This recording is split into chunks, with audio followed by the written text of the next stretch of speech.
साथी, पहले तो आप सबका स्वागत और धन्यवाद कि आपने अपने कीमती में से समय निकालकर हम लोगों को समय दिया। मैं doctor Ashok Chahal, cardiac surgeon, heart surgeon, Jindal hospital Hisar, और मेरे साथ हैं मेरे कुलीग डॉक्टर नीरज मोंगा, जो कार्डियक एनेस्थीसिया के हेड हैं जिंदल हॉस्पिटल में। आज इस प्रेस मीट का उद्देश्य एक जागरूकता बढ़ाना है लोगों के बीच में, जो दिल से संबंधित बीमारियां और उनके इलाज, उनकी उपलब्धता और ज़रूरत पड़ने पर कहां संपर्क किया जाए। इन सब चीज़ों के लिए लोगों में एक मैसेज है लोगों के माध्यम से, ताकि समय पर लोगों को अच्छा, किफ़ायती, बढ़िया इलाज मिल पाए। कार्डियक सर्जरी की जैसे कि हिसार क्षेत्र हर चीज़ में आगे कदम बढ़ाता हुआ ये शहर बढ़ रहा है, आप सब इस चीज़ से अवगत हैं। इसी प्रकार से मेडिकल के क्षेत्र में भी हिसार एक अग्रणी स्थान है इस हरियाणा राज्य में और इस एरिया में, चाहे पंजाब का हो चाहे राजस्थान का हो, दूर दराज के एरिया से इस शहर में इलाज लेने के लिए आते हैं। जैसे हमारी जो स्पेशलिटी है, हमारी ब्रांच है, हार्ट सर्जरी से संबंधित जो ब्रांच है, ये पहले सिर्फ महानगरों तक सीमित थी। आपने भी सुना होगा कि बाईपास ऑपरेशन कराना है तो महानगरों के किसी भी बड़े कॉरपोरेट हॉस्पिटल में ही जाना पड़ता था या फिर बड़े इंस्टीट्यूट्स में जाना पड़ता था। लेकिन जैसे जैसे सुविधाओं का विस्तार हो रहा है और लोगों की जागरूकता हो रही है, सुविधाएं बढ़ती जा रही है, तो ये अब हमारे हिसार जैसे शहर में भी काफ़ी समय से उपलब्ध है। मैं यहाँ जिंदल हॉस्पिटल में करीब 3.5 साल से हूँ। उससे पहले मैं PGIMS रोहतक में एसोसिएट प्रोफेसर के पद से मैंने जिंदल हॉस्पिटल के साथ जुड़ा था। डॉक्टर नीरज मोंगा हैं, पहले दिल्ली के मैक्स हॉस्पिटल में थे, वहाँ से ये जिंदल हॉस्पिटल के साथ जुड़े थे, और हमारी पूरी ओपन हार्ट सर्जरी के लिए यहाँ पे टीम है।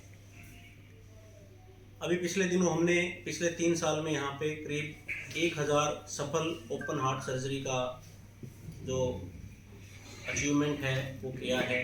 पिछले 3.5 साल में हमने करीब 1000 ओपन हार्ट सर्जरी की हैं, जिनमें मुख्यतः दिल के बाईपास ऑपरेशन, बच्चों के दिल के छेद के ऑपरेशन, दिल की जो जटिल वाल्व बदलने की प्रक्रिया, फेफड़ों के ऑपरेशन, हाथ पैर की खून की बंद नसों के ऑपरेशन, ये हमने यहाँ पे विकसित किए हैं जिंदल हॉस्पिटल में। क्योंकि जिंदल हॉस्पिटल में हमें एक इंफ्रास्ट्रक्चर इस लेवल का बना के दिया कि हम इस चीज़ को यहाँ पे विकसित कर पाए। इससे भी आगे जाते हुए हमने, डॉक्टर साहब ने और हमारी टीम ने पिछले 3 साल में हमने यहाँ पे छोटे चिरे से दिल के ऑपरेशन किए हैं।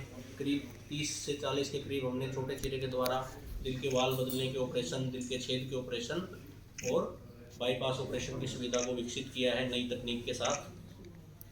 पिछले कुछ दिनों से हमने महाधमनी, जो हमारे शरीर में मुख्य खून नली होती है, जो दिल से निकलती है और सारे शरीर में खून लेके जाती है, उसके ऑपरेशन की भी शुरुआत की है।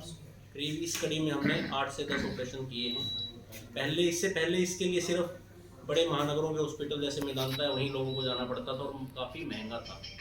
जो महाधमनी का ऑपरेशन है, वो एक ऑपरेशन करने में करीब 12 से 15 लाख रुपए का खर्चा आता था। हमने जिंदल हॉस्पिटल के प्रशासन के साथ मिलकर इस इलाज को काफ़ी कंट्रोल किया, और आज हमने जो पिछले ऑपरेशन किए, करीब 4.5 से 5 लाख में सारा दवाइयों का, ऑपरेशन का सारा सामान लगा के हमने पेशेंट को घर भेजा है, छुट्टी की है।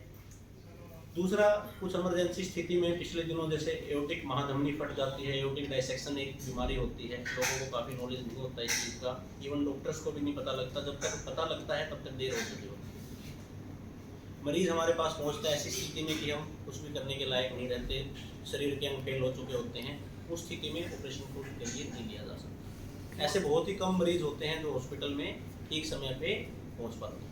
पिछले दिनों एक 40 साल की महिला थी जो ठीक समय पे भगवान की कृपा से हमारे पास पहुंची, और हमने रात को ही उसको ऑपरेशन किया। पूरा महाधमनी फटी हुई थी, जिसको एओर्टिक डायसेक्शन बोलते हैं। रात के समय वो सारा ऑपरेशन हमने किया पूरी टीम ने, और उस महिला को हम ठीक करके घर भेज पाए। नहीं तो ऐसे मरीज बीच रास्ते ही, कहीं अगर दूर जाना पड़ जाए 400-500 किलोमीटर, बीच रास्ते में ही ऐसे मरीज रास्ते को झेल नहीं पाते और बीच रास्ते में ही वो एक्सपायर हो जाते हैं। तो घर के नज़दीक सुविधाओं का होना हमारे लिए एक बहुत ही महत्वपूर्ण है और वरदान भी है। आप हम में से किसी को भी, अपने स्वजन को, किसी घर परिवार के लोगों को कहीं दूर जाके इलाज कराना पड़े 400-500 किलोमीटर, तो बड़ा मुश्किल होता है वहाँ रहना, ले जाना, बाद में फॉलोअप की प्रक्रिया। आपके डोर स्टेप पे, घर के नज़दीक अगर ऐसी सुविधाएं हैं तो ये काफ़ी नज़दीक अच्छा भी रहता है, समय पे मदद भी मिल सकती है। इमरजेंसी स्थिति में आपको समय रहते मदद मिल सकती है, और इसमें खर्चा भी काफ़ी कम होता है क्योंकि बार बार बाहर आना जाना काफ़ी महंगा पड़ता है। तो इस चीज़ को मेडिकल जो स्पेशलिटी है उसके लिए भी काफ़ी किफ़ायती माना गया है कि जितना आपके घर के नज़दीक आप इलाज ले पाओ उतना ही हमारे लिए अच्छा है। तो हमारी टीम ने जिंदल हॉस्पिटल के पूरे प्रशासन के साथ मिलके पिछले 3 साल में इस चीज़ पे काम किया है, और हृदय सर्जरी, हार्ट सर्जरी की हर पहलू को, हर ऊंचाइयों को हमने छूने का प्रयास किया है, और हम आगे भी करते रहेंगे। जो नई तकनीक होगी, जो नई डेवलपमेंट होगी, हम हिसार में उसको ले जाएंगे। इस चीज़ के लिए हम पूरे प्रयासरत हैं। भविष्य में हमारी टीम का और हमारा एक ही उद्देश्य है कि लोगों को किफ़ायती दरों पर गुणवत्तापूर्वक और पारदर्शिता के साथ इलाज मिले, जिसका हमने पूरे पिछले 3 साल में प्रयास किया है, और करीब 1000 लोगों को हम इस तरीके से इलाज कर पाए हैं, उनको ठीक घर भेज पाए हैं पारदर्शिता के साथ और किफ़ायती दरों पे और अच्छे इलाज के साथ, जो देश और दुनिया में कहीं भी उपलब्ध है वो आज हमारे शहर में आपके घर के नज़दीक उपलब्ध है। भविष्य में हमारी टीम का प्रयास रहेगा कि हिसार जैसे शहर में, आज हो सकता है संभव ना हो, लेकिन होने वाले 10 साल में, 5 साल में हो सकता है सुविधाएं बदलें, समय बदलें, तो हमारा सपना है और उद्देश्य है कि हम दिल प्रत्यारोपण, हार्ट ट्रांसप्लांट, लंग ट्रांसप्लांट, फेफड़े का प्रत्यारोपण की सुविधाएं भी हम यहाँ विकसित करें इस शहर में, जिससे लोगों को अपने घर के नज़दीक अच्छा इलाज मिल पाए। धन्यवाद। डॉक्टर साहब, ये जो लाइफस्टाइल है, रिवर्ट कर सकते हैं अपनी बीमारी को बाय चेंजिंग द लाइफस्टाइल, और उस लाइफस्टाइल में क्या कुछ होना चाहिए? सर, लाइफस्टाइल की बात जहाँ तक हम करें तो अधेड़, जैसा किया कि एज्ड, आपने बोला कि एज्ड होने के बाद कैसे रिवर्ट करें, इससे ज़्यादा हमें जागरूक करने की ज़रूरत है एक यंग एज से, कि जो हमारे बच्चे हैं, यंग जनरेशन है, उस टाइम पे ही हम ऐसा लाइफस्टाइल डेवलप करें, उनका खान पान, उनका एक्सरसाइज, उनकी एक्टिविटी, ताकि हम बीमारियों से बच पाएँ। एक एज होने के बाद, बीमारियां होने के बाद 2 चीज़ें होती है कि एक तो उसको कंट्रोल करना मुश्किल हो जाता है, दूसरा आप उस स्थिति में रह भी नहीं पाते कि आप बहुत ज़्यादा मेहनत करके, एग्रेशन करके उसको कंट्रोल कर पाएँ। इससे बेहतर ये है कि चाहे आप किसी भी उम्र में हो, अपनी क्षमता के अनुसार उसमें आपको डेली नियमित एक्सरसाइज, व्यायाम करना चाहिए। खाने पीने का विशेष ध्यान रखना चाहिए, क्योंकि जब तक हम अपने खाने पीने की चीज़ों का नियमित रूप से ध्यान नहीं रखेंगे कि हमें क्या खाना है, क्या नहीं खाना है, जैसे आजकल बाहर का खाना है, जंक फूड है, पिज़्ज़ा है, बर्गर है, जो शरीर के लिए काफ़ी नुकसानदायक है, इनका ट्रेंड बहुत हो गया, हमारे समाज में भी हो गया, पहले नहीं था, बच्चों में भी हो गया है। तो इस चीज़ से बचना है। अपने वजन को नियंत्रित रखें। वजन नियंत्रित हम कहते रहते हैं, अपना वेट कंट्रोल करो, वेट कंट्रोल करो, लेकिन मैं कह सकता हूँ कि किसी का भी नहीं है, मेरा भी नहीं है और आपका भी नहीं है। जो टारगेट रेंज में अगर वजन की हम बात करें, आप जितने भी हम लोग यहाँ बैठे हैं, किसी का भी नहीं। सोसाइटी की तो आप बात नहीं कीजिए। वजन नियंत्रण करना एक बहुत ही अहम रोल है शरीर को स्वस्थ रखने में, क्योंकि वजन कैसे नियंत्रित हो। मरीज आते हैं, लोग आते हैं, आप जैसे सज्जन पूछते रहते हैं कि डॉक्टर साहब कैसे हेल्दी हैं, वजन नियंत्रित नहीं हो रहा जी। हर रोज़ मैं तो 2 किलोमीटर वॉक करता हूँ। बॉडी के अंदर 2 मैकेनिज्म है, जितना हम खाएंगे और जितना हम पचाएंगे। अगर हमारा वजन बढ़ रहा है, इसका मतलब हम एक्सेस में डाइट ले रहे हैं जो हमारे ज़रूरत नहीं है। इसके लिए हमें दोनों पहलुओं पे काम करना पड़ेगा, डाइट के पहलू पे भी और एक्सरसाइज के पहलू। व्यायाम जरूरी है, व्यायाम की भी एक समय सीमा है। ऐसा तो नहीं आप सारा दिन व्यायाम करते रहेंगे, आधा घंटा, 40 मिनट, 1 घंटा, इतना ही तो दे पाएंगे, इससे ज़्यादा तो नहीं दे पाएंगे। जीवन की व्यवस्थाएं हैं, नहीं दे पाएंगे। इसलिए जो व्यायाम का बताया गया है मेडिकल फील्ड में कि आप 30 से 40 मिनट अगर रेगुलर वॉक कर लें, वो आपके लिए सफिशिएंट है। लेकिन ऐसा नहीं है कि आप अपने खान पीन का ध्यान ना रखें।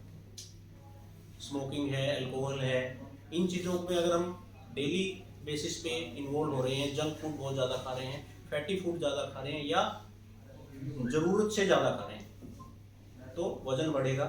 वज़न नियंत्रित करना और डेली 30 से 40 मिनट की एक्सरसाइज हमारे लिए सफिशिएंट है अपने आप को हेल्दी रखने के लिए। लेकिन वो टारगेट आपको और हमें अचीव करना पड़ेगा। सिर्फ कहने मात्र से काम नहीं चलेगा कि जी मैं 15 मिनट, 20 मिनट मैं तो डेली जाता हूँ जी मेरा वज़न कंट्रोल नहीं होता। चीनी चीनी एक सबसे ख़राब चीज़ है, मीठा, चीनी, शुगर किसी भी तरीके से, जो आजकल हमारे लाइफस्टाइल में पेनिट्रेट करके एंटर कर गया है। चाय, कॉफ़ी, हर जगह चीनी, दूध, हर जगह हमें चीनी की आदत पड़ती है। अगर आप चीनी की मात्रा को कंट्रोल कर लेंगे तो आप ज़्यादा नहीं तो कम से कम 10 से 15% अपना वजन नियंत्रित कर सकते हैं, सिर्फ चीनी छोड़ने से। और ये तो सिर्फ आदत है हमारी कि जी चीनी आप थोड़े दिन फीकी चाय पीजिए, फीका दूध पीजिए, आपको वैसी आदत पड़ जाएगी। कुछ लोगों को बहुत मीठा खाने की आदत होती है। तो चीनी बहुत अच्छी चीज़ नहीं है शरीर के लिए। आप स्वाद के लिए थोड़ी मात्रा में ले सकते हैं, लेकिन ये नहीं है कि उसको बहुत अधिक मात्रा में लें। नियमित व्यायाम जरूरी है, हर उम्र के आदमी के लिए ज़रूरी है। नियमित नींद ज़रूरी है, डेली 7 से 8 घंटे सबको सोना चाहिए। शरीर की रिकवरी होती है सोते समय पे। अधिक मात्रा में पानी लें सब लोग, तभी जाके बीमारियों से बचा जा सकता है। आज के दिन जो हार्ट की बीमारियां हैं वो एक महामारी बन चुकी है, महामारी का रूप ले चुके हैं। आप कोविड महामारी में सबने झेला है, सब लोगों ने उसको, सबके हुआ, सब लोगों ने सोचने भी पड़े, बहुत मुसीबत भरा समय था। लेकिन दिल की बीमारियां उससे भी बड़े स्तर पे हैं, वो हमें नहीं दिखाई देती, लेकिन वो उससे भी बड़े स्तर पे हैं। जिस तरीके से हमारे पास जो पहले उम्र होती थी दिल की ब्लॉकेज की, हार्ट अटैक की, बाईपास सर्जरी की, लोगों का अमूमन 55-60 साल की उम्र में होता था। आज 32 साल, 35 साल, 38 साल, कई कुछ केसेस में तो 26-27 साल के लड़कों के भी होंगे बाईपास ऑपरेशन। तो ये सब हमारे लाइफस्टाइल, जीवन शैली, खान पीन, एक्सरसाइज ना करना, पूरी तरह से नींद ना लेना, स्ट्रेस फ्री ना रहना, ये सब इसकी देन है। सर घी के बारे में और बता दो, रिफाइंड ऑयल और घी, क्योंकि बड़ा पिसनों है, कोई कहता 2 चम्मच ले लो, कोई कहता देसी ले लो, कोई कहता गाय का ले लो। घी की जहाँ तक हम बात करते हैं, घी को हमारे शरीर को बहुत ज़्यादा ज़रूरत नहीं होती, लेकिन ऐसा नहीं है कि बिल्कुल छोड़ना है। एक निश्चित मात्रा में जितनी शरीर को ज़रूरत है, 5 से 10 ग्राम 2 चम्मच दिन में, दिन भर के लिए काफ़ी है। रिफाइंड ऑयल की जगह जो पहले कोल्ड प्रेस ऑयल, वो ज़्यादा बेटर रहता है, क्योंकि कोल्ड प्रेस ऑयल में जो ऑक्सीडेंट हैं वो डेवलप नहीं होते। रिफाइंड ऑयल में रिफाइनिंग की प्रोसेस के दौरान ऑक्सीडेंट काफ़ी अधिक मात्रा में उसमें बनते हैं, जो शरीर के लिए नुकसानदायक है। सर एओर्टिक सर्जरी की बात आपने की, तो ये किस वजह से महाधमनी फटती, किस वजह से? महाधमनी फटने के जी सिम्टम्स क्या पता कैसे? महाधमनी फटने के बहुत सारे कारण होते हैं।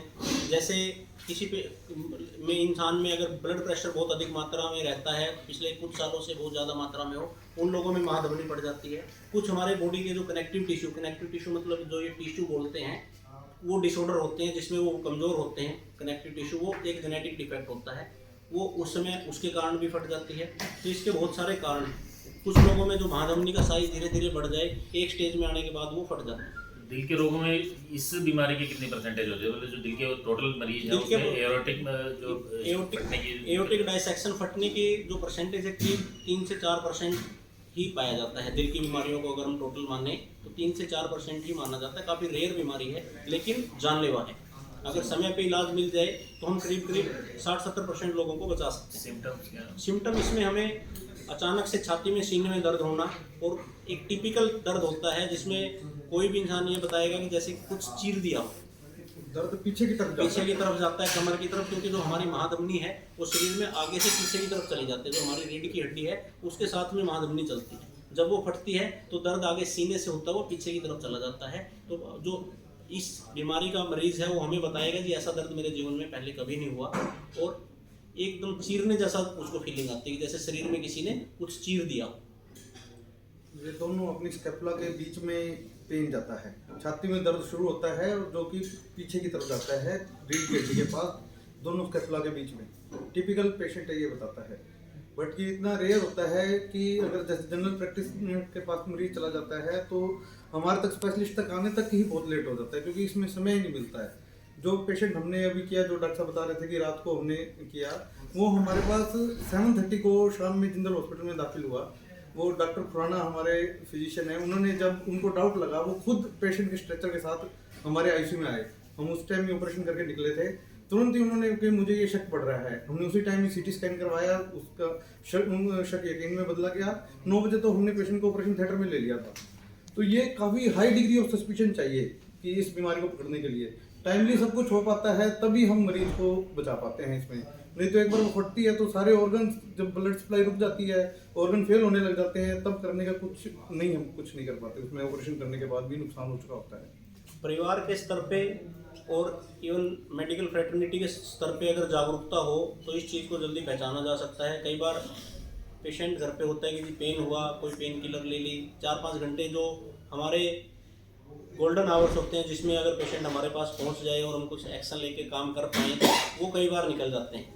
क्योंकि हम ये नहीं कहेंगे कि लापरवाही नहीं कही जा सकती है। एक आम धारणा है कि पेन हुआ, मेडिसिन ले ली, फिर वेट किया, फिर भी नहीं ठीक हुआ, जब जाके हम घर से निकलते हैं। इसलिए ऐसे अगर कोई लक्षण शरीर में कभी किसी को भी लगे कि जी आज ऐसा दर्द नहीं है, ये कुछ अलग प्रकार का दर्द है, तो तुरंत नज़दीक के डॉक्टर से सलाह इस बारे में ज़रूर लेनी चाहिए। डॉक्टर साहब, देखा जाता है यंगस्टर्स में एंजाइना पेन होता है जी। और लास्ट मोमेंट पे एकदम सर्जरी हो जाती है। Most of the person using the sorbitrate, तो आप इसको कितना ठीक मानते हैं? देखिए, सोर्बिट्रेट तो एक मेडिसिन है। सोर्बिट्रेट काम क्या करती है शरीर में कि जो हमारी जो कोरोनरी आर्टरीज होती हैं, जो दिल की नाड़ियां हैं, जो दिल को ब्लड सप्लाई करती हैं, सोर्बिट्रेट उसका डायमीटर थोड़ा सा बढ़ा देती है, जिस वजह से ब्लड सर्कुलेशन हार्ट का इम्प्रूव हो जाता है। सोर्बिट्रेट मेडिसिन सिर्फ ये काम करती है। यंगस्टर्स में एंजाइना पेन है तो क्योंकि जो चेस्ट पेन है जिसको हम एंजाइना कहते हैं, उसका शरीर में काफ़ी ओवरलैप होता है। जैसे हार्ट की नसें बंद होने के कारण भी हो सकता है। एसिडिटी का जो पेन होता है कई बार वो भी उस चीज़ को ओवरलैप करता है। इसलिए इसको पहचानना बहुत ज़रूरी है कि ये एंजाइना है या आम लक्षण है या कोई मांसपेशियों का दर्द है या एसिडिटी का दर्द है। उसको पहचानने के लिए हमें जो टेस्ट हैं या डॉक्टर की सलाह है वो लेना ज़रूरी है। और बाईपास सर्जरी का ऐसा है कि एंजाइना हुआ, बाईपास सर्जरी, ये मिथ कहेंगे इसको, ज़रूरी नहीं है कि बाईपास सर्जरी हो।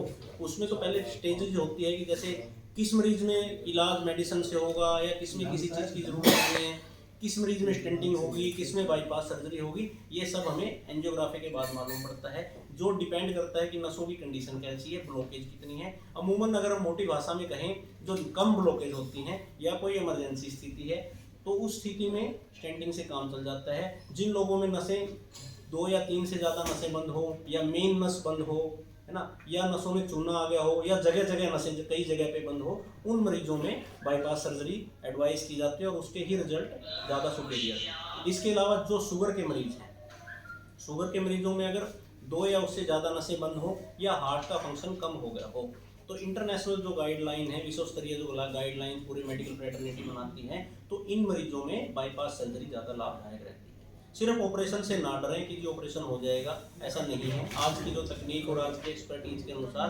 करीब 95 to 98% चीज़ें बिल्कुल सेफ हैं। 2 to 3% के देखो कोई भी प्रोसीजर करते हैं, इवन स्टेंटिंग करें, बाईपास करें या कोई और भी छोटा शरीर पे ऑपरेशन हो, एनेस्थीसिया के, इन्फेक्शन के, अलग अलग प्रकार के रिस्क वो किसी भी इलाज में रहते हैं। उसी प्रकार से बाईपास ऑपरेशन में भी इतना ही रिस्क है। तो ये जो भ्रांतियां हैं, इनसे ऊपर उठने की ज़रूरत है, समय पे इलाज लेने की ज़रूरत है। देखिए, अगर ब्लड सर्कुलेशन हार्ट को नहीं मिलेगा, नसें बंद हैं और हम डर जाएं कि जी नहीं मेरा तो ऑपरेशन होगा, मैं तो नहीं करवाऊंगा, उस कंडीशन में क्या होगा? 2 चीज़ें होंगी, या तो हमें कभी मेजर अटैक पड़ जाएगा जो जानलेवा भी हो सकता है, या दूसरा ब्लड सर्कुलेशन हार्ट को ना मिलने के कारण उसकी मांसपेशियां कमज़ोर पड़ जाएंगी, धीरे धीरे उसका फंक्शन कम होने चला जाता है। जब ये फंक्शन एक निश्चित लेवल से कम हो जाता है, मान लो 30% 25% से नीचे आ जाए या वाल में लीक हो जाए, तब चीज़ हमारे हाथ से भी निकल जाती है। उस स्थिति में हम भी इलाज नहीं कर पाते और अगर करना पड़ता है तो बहुत ज़्यादा हाई रिस्क हो जाता है। पेशेंट के इलाज के दौरान बचाना भी मुश्किल हो जाता है। इसलिए लोगों को समय रहते अगर वो इलाज लें, सलाह से लें, वो ज़्यादा लाभ है।